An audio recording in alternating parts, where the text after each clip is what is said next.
So this is the this should be the second video on slope fields. It looks like my page got there you go, switch, sorry.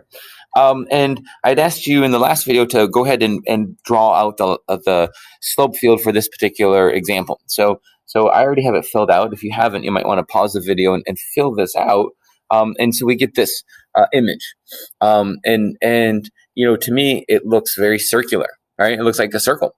And in fact, you know, we can solve that differential equation. I know it doesn't ask us to do that, but why not? All right. Well, let's go ahead. And if we know that dy dx is equal to negative x over y, again, thinking about like writing our variables like the y with the dy and the x with the dx. So I can multiply this dx over. So now like I could say like dy is equal to negative x over y times dx. And then I could multiply this y over this side. And I could say like y dy is equal to negative x dx. And if I can separate that, and that's actually the first technique that we're going to learn, and you're learning right now, is called separation of variables. If you could separate them, then you introduce the integral sign. So I'm going to integrate both sides because I can integrate y with respect to y, and I can integrate negative x with respect to x. Well, that's y squared over 2. And there'll be a plus c, which we can add to the other one. And this would be like negative x squared over 2. And then we'll just say, okay, there's just one big c. And, you know, I could put this over on this side. So I could say, oh, that's x squared over 2 plus y squared over 2 is equal to some constant. And, you know, just to, these are both divisible by 2. We could multiply 2 across. So we could say, oh, x squared plus y squared is equal to some 2 constant. And see, the thing is that 2c or c or whatever you want to call it, it's still some constant.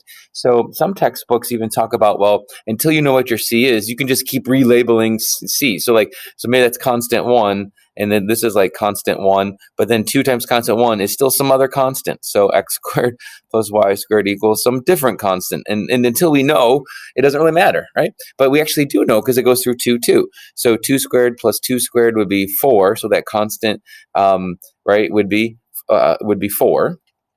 I'm sorry, wow. 2 squared is 4 and 2 squared is 4, so that constant would be 8. So our differential equation is x squared plus y squared equals 8.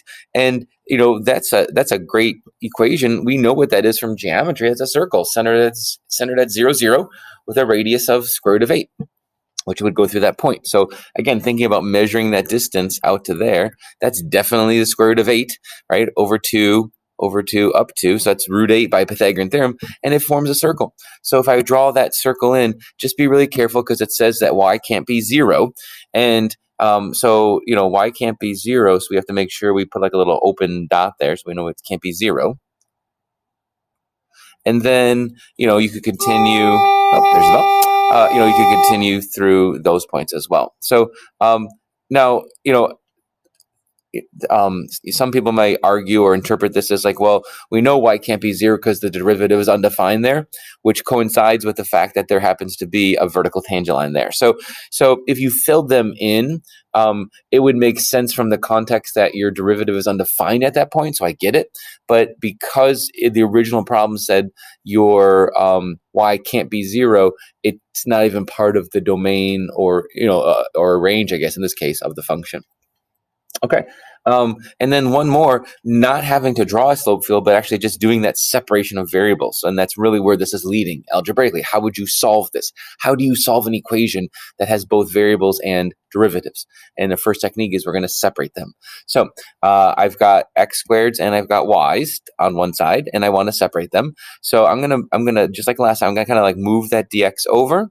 And then I'm going to have to divide this quantity under so it's with the y. I'm sorry, the dy. So my first step might be something like 1 over y plus 3 dy is equal to 3x squared dx. Okay, now let's go ahead and integrate both sides because we've separated those variables. So I'm going to integrate this side with respect to y, integrate this side with respect to x. The right side's a lot easier. Well, the left side's not too bad either, though. But this will just be x cubed, and both sides will give you a plus c. I just like to group it to the right, plus c over there. And then the antiderivative of 1 over y is natural log of y. The antiderivative of this will be natural log of y plus 3. And you might say, well, wait a minute, why didn't you use a u substitution? You could have. And the thing is that if you let u equal y plus 3, the derivative would just be dy. In other words, since there was nothing in front of y to give you a chain rule, then there's nothing we've got to undo for that chain rule. So when you see a expression that has y as a coefficient of 1, you kind of are already knowing that, oh, there wouldn't have been a chain rule to do the derivative, or it would have just been 1. Okay, so now I have this, and it's probably going to be helpful that we e2 on both sides. So I'm going to get in the habit of just e2ing the both sides, because e to the natural log is going to cancel, and since e is an exponential function, so over here with this exponential function, I know that y plus 3 no longer will need to be in parentheses, or absolute value. So now I have e to the x cubed plus c. And then I can subtract this 3 over. So I get y is equal to e to the x cubed plus c minus 3. So then it says, okay, well, let's try to solve, for this particular function, find that c value. And, there's a couple of things I could do that right away, but I also want to remind you of just like what is another way we could represent that. Like, take a look over here. How do you represent e to the x cubed plus c? Well, another way you could represent that is this: e to the x cubed times e to the c. Think about that for a second. When you have the same base and you're multiplying them, you simply add up the exponents, and we rarely go the other way. But back in algebra, you might have had like x squared times x to the 5th power, and you would combine that as, x to the 2 plus 5, right? X to the 2 plus 5, or x to the 7th. So it's kind of like, that's exactly what we're doing. We have e to the x cubed plus c. So that could have come from, e to the x cubed times e to the c. They were the same base, so we would have added them. And then here's the thing. This e to the c is just some other constant that we don't know yet. So we can just call it a different constant, and we could just say, we have e to the x cubed times some constant. And that constant, that coefficient, usually would come in front. Something like this. So a lot of times when you solve differential equations, you'll go from this step right here to this step, some other constant, times e to the x cubed minus 3, because you're dealing with an exponential function. And then now we could put in our value. When x is -2, our y value was 0. So 0 is equal to some constant. And then, when x is, -2, 0. Oh, you know what?